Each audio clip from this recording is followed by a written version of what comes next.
Je voudrais exprimer mon indignation vis-à-vis des propos tenus récemment par le président Macron qui frise les mépris envers l'Afrique et les Africains. Je crois qu'il se trompe d'époque. En ce qui concerne le Tchad, la décision de mettre fin à l'accord de coopération militaire avec la France est entièrement une décision souveraine du Tchad. Cela ne souffre d'aucune ambiguïté. Chad just walked away from France and into a revolution, a bloc, a change, AES. Why would a country long tied to Western powers suddenly join a bloc of coup-led states defying the world order? Let's find out.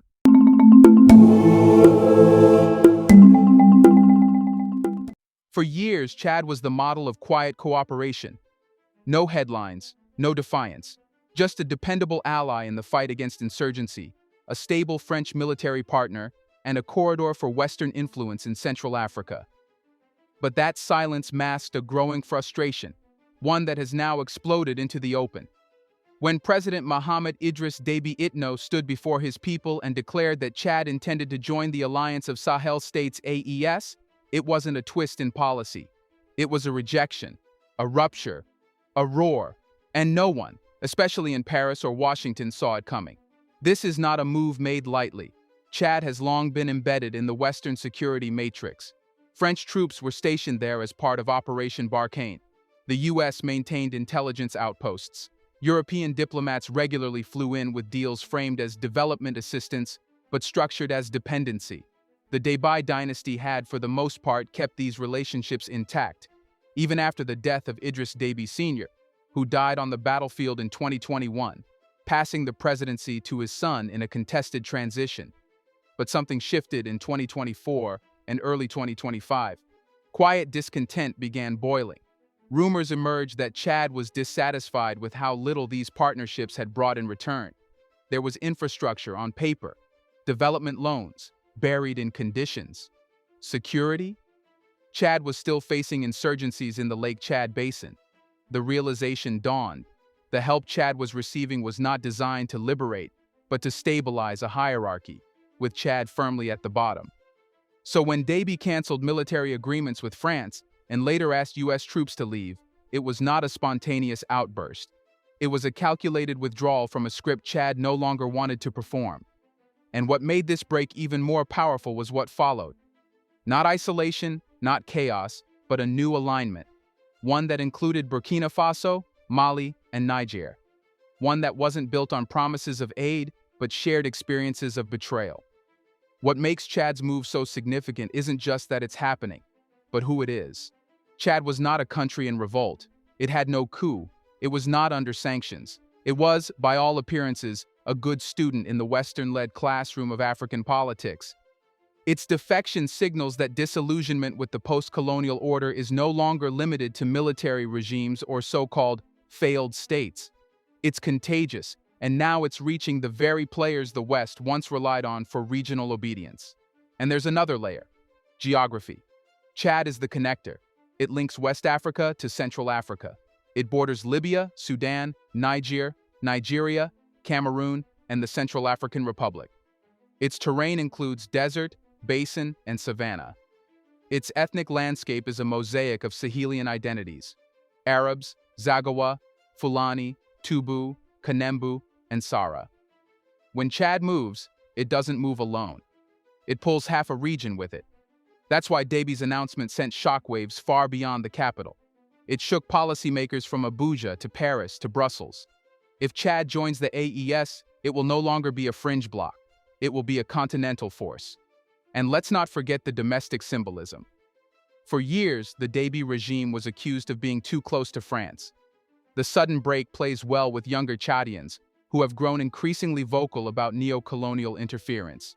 Many took to social media celebrating the announcement, calling it a new chapter and the moment we finally choose ourselves.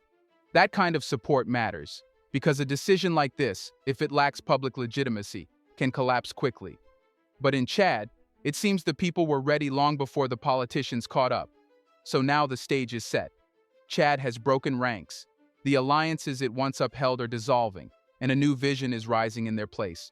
But is this new alliance that Chad is joining worth risking everything for? Here's a reminder to please like and share the video and subscribe to our channel to watch more videos on Black culture, history, civilization, and identity. Let's continue now. Chad didn't walk into a vacuum. It walked into a fire that had already been lit by three nations who decided that survival meant something more than just staying in the game. In 2023, Burkina Faso, Mali, and Niger, each led by military leaders who had seized power amid internal chaos, made a decision no post-colonial African government had dared to make so openly in recent years. They cut the cord. They expelled French troops. They rejected ECOWAS ultimatums. They called out La Francophonie for what it had become, a linguistic leash disguised as cultural unity. They stood alone, encircled by economic sanctions, global disapproval, and media portrayals of them as rogue states. But rather than retreat, they reached for each other. And out of that defiance came the Alliance of Sahel States, AES. What began as a defensive alliance quickly evolved into a visionary political project. The AES is not just a security pact. It is a blueprint for a new regional order, built not on colonial continuity, but on rupture. Where ECOWAS offers conditional inclusion and Western compliance, the AES offers unconditional solidarity and internal sovereignty. And this matters deeply for nations like Chad, which have seen what cooperation often means in practice. Foreign bases, endless debt cycles, and perpetual dependence masked as support. The AES was formed on one simple but explosive idea. Africa cannot be free until it controls its institutions. From day one, it did what others only dared to debate. It declared intentions to build a joint military force, create a common Sahel currency, issue biometric IDs and passports, and construct shared transport and energy infrastructure that links capitals not to European ports, but to each other. And perhaps more radically, it challenged not just external actors, but the entire logic of African subservience. Take its stance on resources. Niger, under the AES banner, suspended uranium exports to France. Burkina Faso began auditing mining contracts and increasing state control over gold. Mali started redirecting trade routes away from ports that depended on French control. These are not symbolic gestures. They are structural shifts, designed to reverse the extraction model that has left Sahelian nations rich in resources but poor in power. Even the aesthetics of AES are intentional.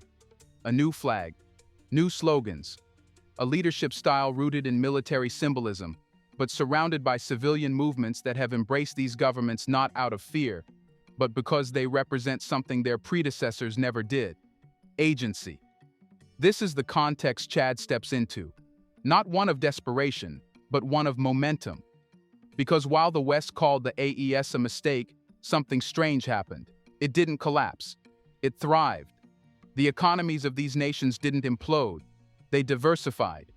The political legitimacy of their leaders wasn't eroded. It was strengthened by grassroots support. And their international isolation became leverage, not weakness, especially as Russia, China, Turkey, and Iran began filling the vacuum left by the West. In truth, the AES has become a gravitational force, not through coercion or soft power, but by doing what no other African bloc has done. It gave up on pleasing the West. For Chad, this is precisely what made it attractive.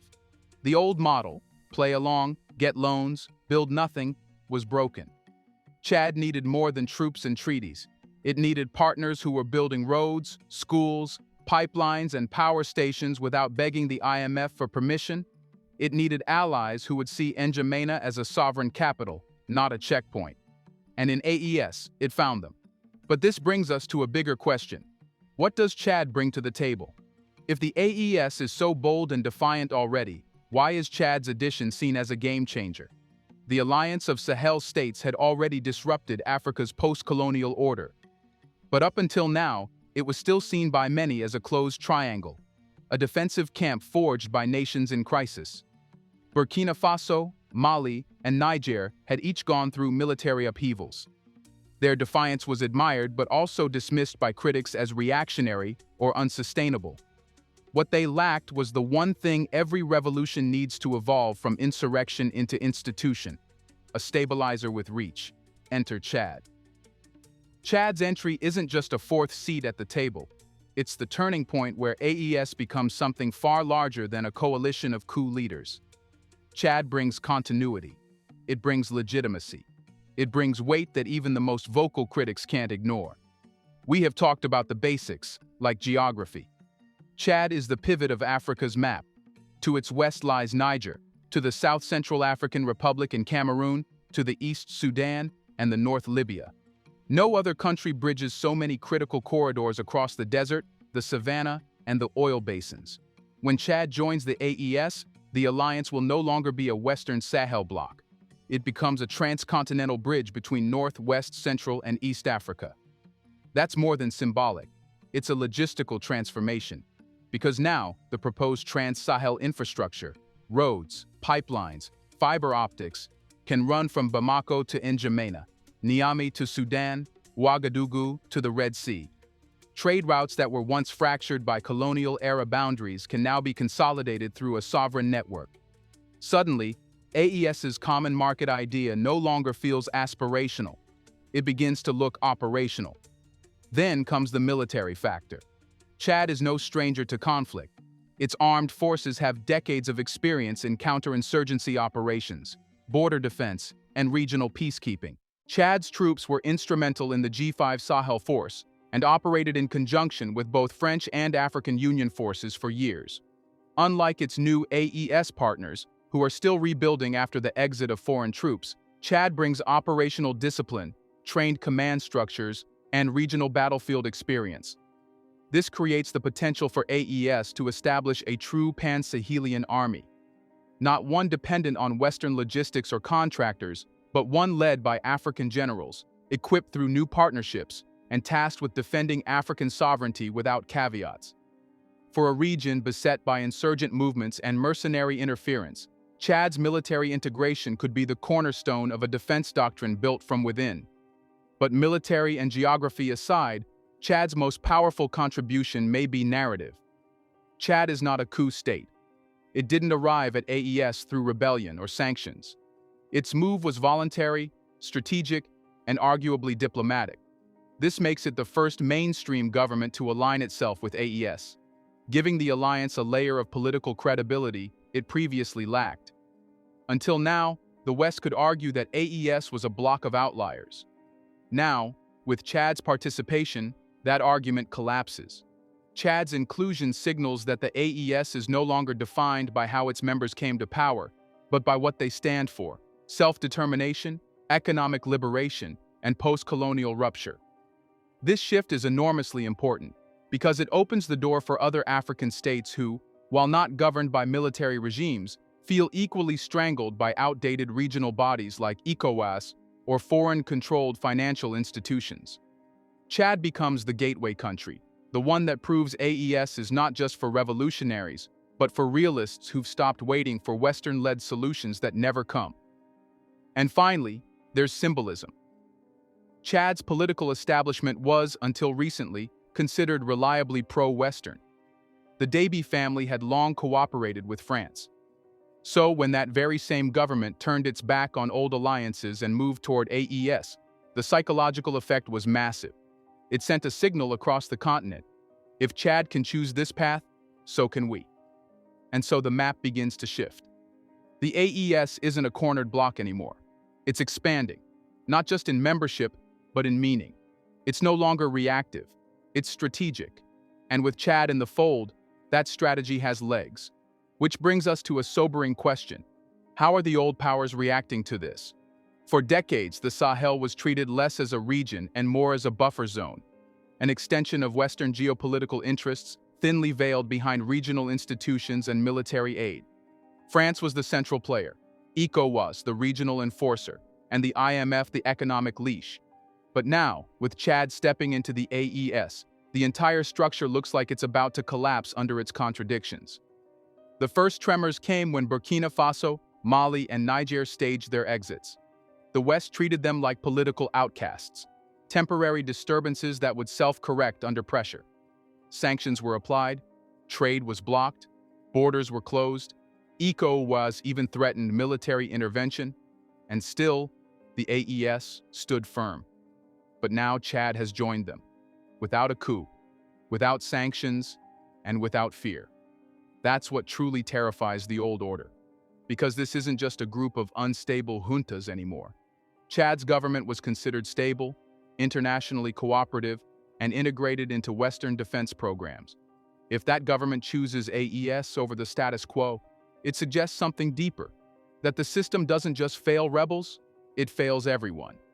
And the reactions from the West have confirmed this fear. France, once the undisputed kingmaker in the region, is watching its empire melt away. Over the past 2 years, its troops have been expelled from Mali, Burkina Faso, and Niger. Its uranium deals have come under attack. Its image, once propped up as the guardian of Sahelian stability, has collapsed into a symbol of economic extraction and military humiliation. Chad was one of France's last dependable partners. Its capital, N'Djamena, hosted a key French base. French advisors worked closely with the Déby administration. And yet, even this relationship has now ruptured. President Déby didn't just cancel defense agreements, he did it publicly, on sovereign terms, and followed it up with the AES announcement as a clear act of alignment. That's more than a policy shift, it's a public divorce. ECOWAS, too, finds itself in a legitimacy crisis. Originally formed to promote regional economic integration and peace, the body has increasingly acted like a disciplinary tool of Western interests. When Mali and Burkina Faso left, ECOWAS lost its leverage. When Niger followed, it lost its control. And now, with Chad turning away, not through exit but through realignment, it risks losing its entire relevance. The core problem is this: ECOWAS made itself a wall for Western pressure, while AES has become a doorway for African freedom. And African publics can see the difference. Worse still for the West, the diplomatic toolkit is running out of tricks. Military intervention? Too risky. Sanctions? Already proved ineffective. Bribery? Losing its appeal. The old formulas: threaten, isolate, wait for collapse, don't work when the alliance on the other side grows stronger with every attempted punishment. But the panic isn't just political, it's ideological. The AES represents a narrative that the West cannot digest, that African nations, especially those without elite Western-educated technocrats or billionaire-backed NGOs, can govern themselves, define their interests, and shape their destinies. Chad's joining this bloc tears down the argument that the AES is merely a temporary rebellion of the military. It proves it's a movement, and movements, unlike regimes, are hard to kill. Behind closed doors, Western diplomats are reportedly scrambling. Intelligence reports describe accelerating instability in Western influence zones. Think tanks once focused on aid reform are now frantically writing papers on countering anti-Western sentiment in Africa. But even their language gives it away. Anti-Western sentiment isn't a bug in the system. It's the system being rejected outright. And this panic is compounded by the arrival of new players. Russia is deepening security ties with AES countries. China is negotiating long-term infrastructure projects. Turkey and Iran are stepping in with trade and defense offers. In short, the West is no longer the only game in town. And the more it tries to pressure the AES, the more alternatives these countries are discovering. Chad's move was a red line. Not because it was hostile, but because it was peaceful, deliberate, and impossible to dismiss. It showed that even governments that once cooperated with the West are choosing new paths, not out of ideology, but out of exhaustion. And so now, the post-colonial architecture built after independence, the treaties, the military partnerships, the regional enforcers, has begun to crack. And it's no longer a matter of if the West will lose its grip on the Sahel. It's a matter of how fast. Which leads to the final question. Now that Chad has made its choice and the AES has reached critical mass, what happens next? The West is scrambling. ECOWAS is unraveling, and the old playbook has lost its power. But for the Alliance of Sahel States, AES, the moment is not one for celebration, it's one for construction.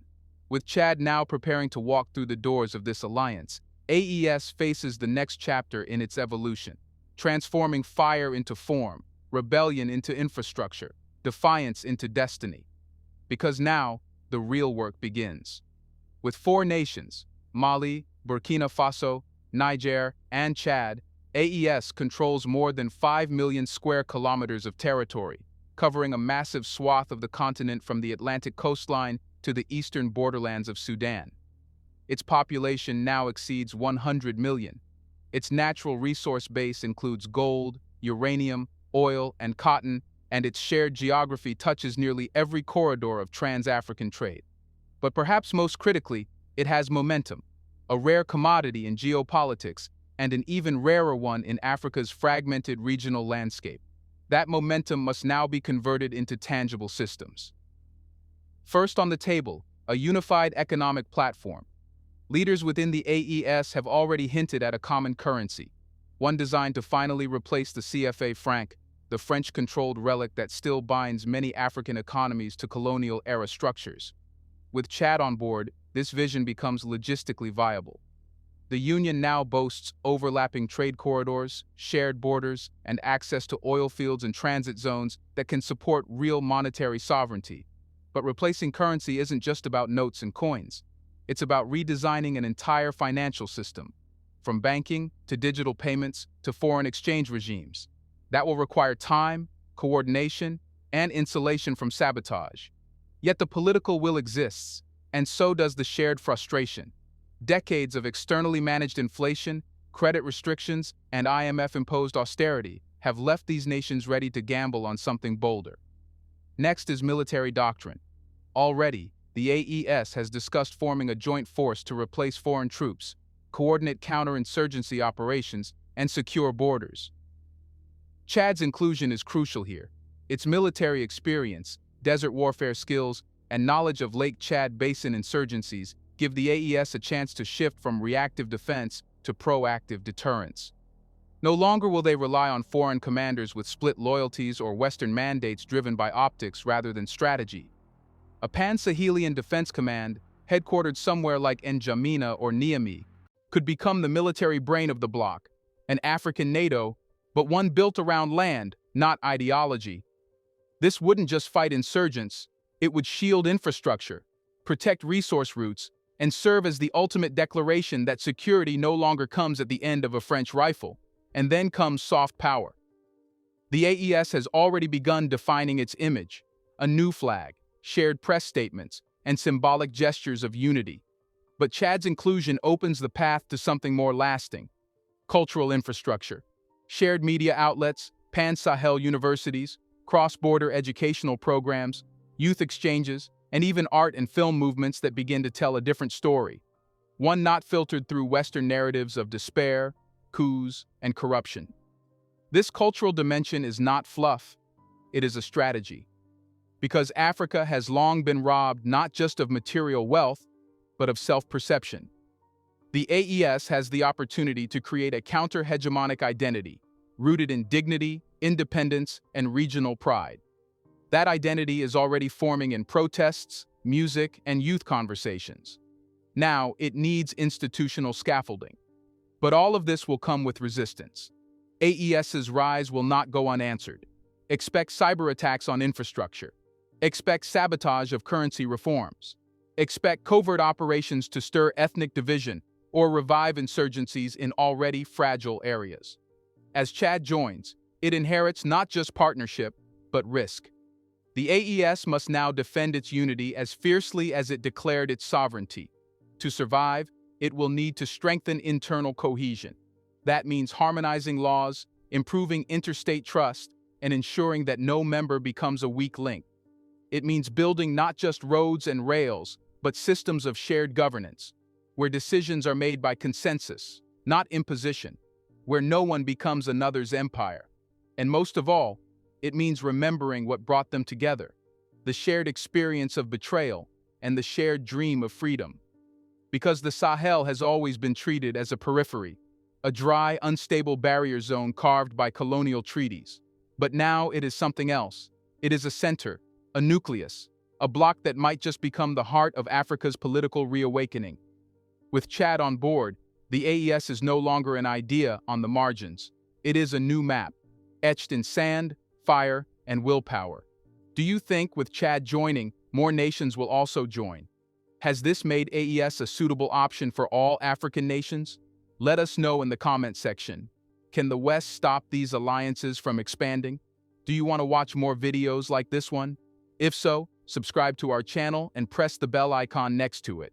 We have decided to bring videos on something nobody talks about: the Black culture, civilization, history, and evidence about how glorious Blacks have been. Thanks for watching, and until the next video, stay tuned.